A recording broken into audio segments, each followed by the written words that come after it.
Bapak Ibu saudara-saudari yang terkasih, kita akan mendengarkan renungan. Marilah persiapkan hati dan pikiranmu, kita bersatu di dalam doa.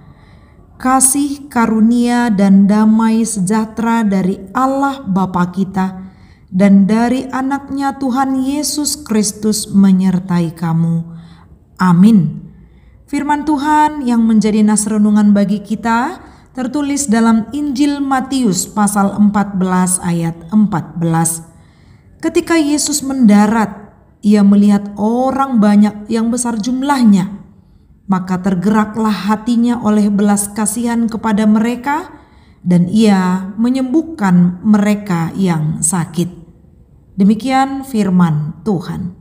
Karena belas kasihannya, kamu sembuh.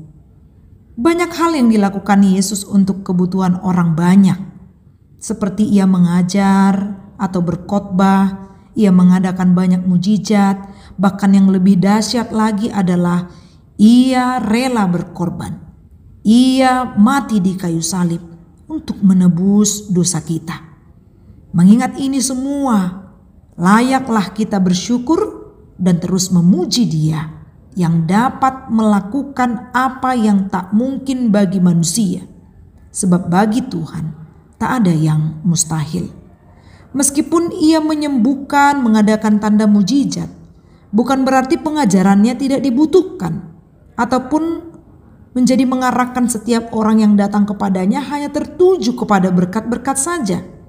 Tetapi justru tujuannya supaya semakin banyak orang yang percaya kepadanya dan semakin banyak orang yang ikut menyebarkan kabar baik tentang namanya. Yang pasti Dia adalah Tuhan yang sangat baik bagi kita. Dia tahu apa kebutuhan kita, apa yang engkau perlukan, apa yang engkau doakan. Dan Dia tahu kapan waktu yang tepat untuk memberikan setiap apa yang kita perlukan. Seperti yang nyata pada konteks nas ini. Mungkin dengan melihat situasi Yesus mendarat, melihat orang banyak yang besar jumlahnya, bisa saja Yesus mengabaikan mereka sementara waktu. Karena situasi saat itu, ia berkabung karena kematian Yohanes Pembaptis. Sepatutnya ia mengasingkan diri, memikirkan dirinya sendiri. Itu menurut pikiran atau logika manusia. Tetapi Dia tahu apa yang dibutuhkan orang banyak yang semakin mengenal Dia, yang berbondong-bondong mengikut Dia.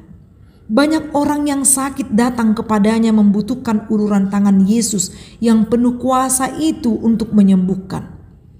Dan ternyata Yesus tergerak oleh belas kasihan.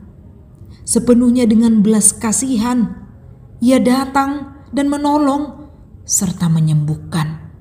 Yesus tahu apa yang mereka harapkan, apa yang kita harapkan. Mungkin saat ini kita sedang berobat ke sana kemari, mencari kesenangan ke sana kemari karena kita sedang bergumul. Mungkin kita sedang bergumul karena anak, istri, suami, atau dengan rekan kerja. Berserulah kepadanya yang mengerti setiap perkara yang kita hadapi. Sebab Ia mendengar. Percayalah di dalam doamu. Mohon belas kasihan Tuhan agar engkau dipulihkan. Percayalah pada Dia sumber kesembuhan itu. Bagi siapapun yang lemah karena sakit penyakit, bagi setiap orang yang bergumul, jika kita menyampaikan doa kita, Dia mendengarkanmu serta memberi kelegaan bagimu. Amin.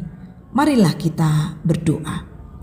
Ya Allah kami yang bertahta di sorga, syukur bagimu ya Allah penolong dan penyelamat hidup kami.